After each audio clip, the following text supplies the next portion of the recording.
स्वामी समर्थ फक्त संत नव्हते, ते स्वतः दत्ताचा अवतार होते.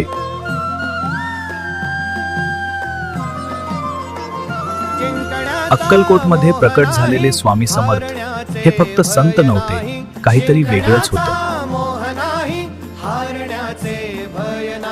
अनेक वेळा त्यांनी स्वतः सांगितलं, आम्ही दत्त आहोत.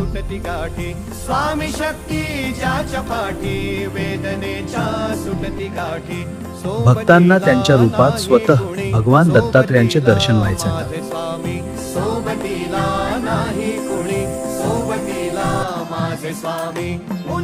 जिथे श्रद्धा होती तिथे स्वामी समर्थांची कृपा जाणवायची.